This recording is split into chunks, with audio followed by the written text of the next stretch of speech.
Hey, I'm Jeremy from A Day to Remember, and you're watching PITCAM.tv. How are you doing today in rainy Berlin? I'm doing good. It's not so cold as I'm used to when we're here, so it's not as bad as people are making it out to be. Yeah, you came in the right week. Last week it was super cold. Ooh, good. So I'm glad we're here today then.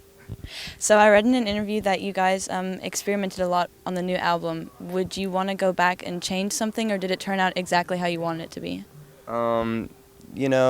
We just took a lot of time, and that was what was so different about it for us. We actually set aside the time we wanted, and we just took it. And when the album was finished, it was finished. And that's what's been different about it, because in the past, we had just kind of had a month or maybe a month and a half, and then we'd leave and the album wasn't quite finished, and then we'd have to have, like, for say, on Homesick, we didn't get to do all the group vocal parts because we ran out of time. So our engineer, Andrew Wade, had to go back and get a group of people to do it without us, and now I kind of hate them. Oh. Yeah, you know what I mean? It's just one of those Yeah. things. It's like that. So we actually we took the time and we did it right this time, so it was cool. And I also read that you guys recorded more songs than you actually intended. Do you guys still play those songs like as surprise songs on concerts, or do you keep them for next records? What happens to the other songs? Well, we usually write songs, we call it in the box. So, or it'll be like an idea that I'll come up with that we never really learn fully as a band until it's completely finished. We actually learn our albums after they're done. I know that's weird. Our process is really weird, but that's usually how we do it. So nobody even knows the songs that didn't really get the time they need. So yeah, we'll probably just save them for the next album and use whichever ones we think are best from all of it. The title Common Courtesy, why did you pick those two words, and what do they mean to you? I mean, was there a reason why you wanted to pick the two words? Yeah, I mean, well, it's kind of like it's not so much this like huge theme. I mean, it does have a theme, but it's not really meant to. I just really liked the way that sounded together.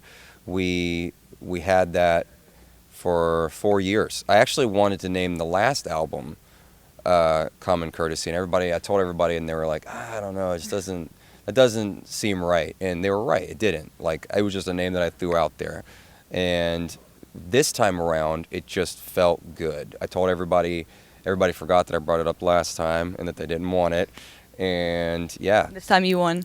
Yeah, well, no, everybody liked it. I guess there was just something about these songs that really kind of fit with that. And with the album art actually goes more in depth with the meaning, or at least what I wanted the meaning to be, which is, the way the world is, or from our perspective, the way the world is when it's in front of you, and then how people are behind closed doors.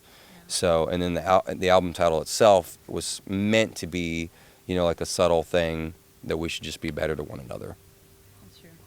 Sounds like you have so many things like saved, so many songs and names for albums that it'll just be easy for you to like make new albums. That's the goal. So, some of these things that I have go back to all the way in 2009. So it's crazy to be able to just have this huge library of material you can go back and go through and be like, wow, this was really great, and we haven't used it. So the best stuff always rises to the top. Because you guys have so many albums that are amazing, and everybody always wants you to play every single song from every album, how do you even choose a set list? It is getting so hard to make set lists. That's actually the first time someone's ever asked me about that in public, so that's you guys. But yeah, it's really hard. It's something we struggle with, especially when we play festivals like Warped Tour or Download, when we're limited on time. It's like, okay, now fit all of your albums and all the songs people expect you to play in 40 minutes. Good luck. It's actually really, really hard because you got to try to please everybody that comes. And it's difficult a lot of times. I actually like the one we're playing tonight. So you guys have to tell us what you think. If it was good. Yeah. But I'm sure it will be. You guys should make your own festival and just play all albums. We did. Where you play all of your albums? It's the perfect transition. Not where we play all our albums. That's a good idea, though. We actually have our own festival, and we're doing it. That I read about, but you're not playing all your albums. We're not. Not yet. So, doesn't count yet. You got to play just the albums all the way through. Yeah. Got it. So looking back at 2013, was there a special show where it just stuck out and you're like, oh, I loved that show in that year?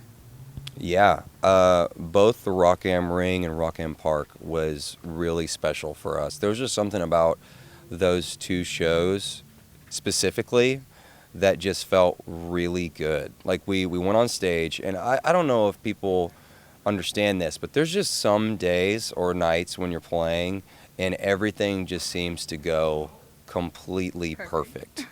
And it's really rare. And sometimes you'll go like a week, sometimes even like a week and a half, 2 weeks, without having a really good show where you're like, man, the crowd was into it, we played pretty well, and we had one of those nights, both of those festivals. So it was pretty amazing for us. So I'll never forget that. Actually, we had a lot of those moments on last year's festival touring. So it was cool. And are you guys stoked about something that's coming up this year? Was that a sneaky way to get me to admit what we're doing later on in the Yes. year? Wow, that was actually pretty good. Some fans said that they're even booked out the whole year now. So, I mean, I don't know if you guys are totally booked out, but if you are. For the most part, we are actually. But yeah, I just don't know what we're doing. I don't know. We'll see what happens. It's a secret, not set I in guess. stone, I guess. We have a special question from our standard photographer, Martin Landsman, which is a question towards you guys and your standard photographer, Adam Elmakis, if I'm saying his last name right, hopefully. Elmakis. Yeah. And Martin's question is it annoying for you that Adam always takes pictures in every situation wherever you are? When you're eating, on the bus, in the airport? Well, you know, it isn't for us. But different people have different comfort levels with people that take photos. So he's a friend of ours. So it doesn't even cross our mind. Just there and just takes pictures. There, right. And He's there. He's really good at it. He'll sneak some on you. You don't even realize it's happening most of the time. He's really good at what he does. So no, it's not annoying. And it's only not annoying because he's so great at his job. Are there some pictures that get uploaded where you're just like, when did that even happen? When? Yeah, all the time. Like all the time. I'll see it. He has like a little thing he posts every day that we're a part of, and we see like the day's recap through photos, and you go through them. Sometimes you're just like, man, that's awesome. I can't believe he got that, you know? And that's what's cool about it. You know, you just don't even think about it. He's there. He's cool to be around, and then he's just amazing at taking photographs. So it's cool. We don't even realize he's there most of the time. Is there anything you would like to say to the fans, a special message that they should receive from your music? I don't know about a special message from our music, but I have a special message for you guys. Actually, when this album came out, Common Courtesy that is, we were told immediately that the craziest response anywhere in the world was in Germany as a whole. That's the truth. So We're the best. Yes, you were the best when it comes to the response from the album. So thank you so much for supporting us. We really needed it then, and yeah, we're happy to be back. Thank you for always coming back. Yeah, we love being here. My elbow hurt for the same reason. Fuck yeah, your elbow hurts so bad. Because there's like nothing. Yeah. So they just grind. They make right you into your sit bone. like this, Yeah. like sit like this, and then they just tattoo go into your straight elbow in. like this, and you're just like, Because it like shakes your whole body all the way up. it's fucked up. Yeah. Tattoos suck. They hurt really bad. And if they're anyone addictive. tells you they don't, they're a fucking liar. Yeah, they're lying and they're trying to look cool. Yeah.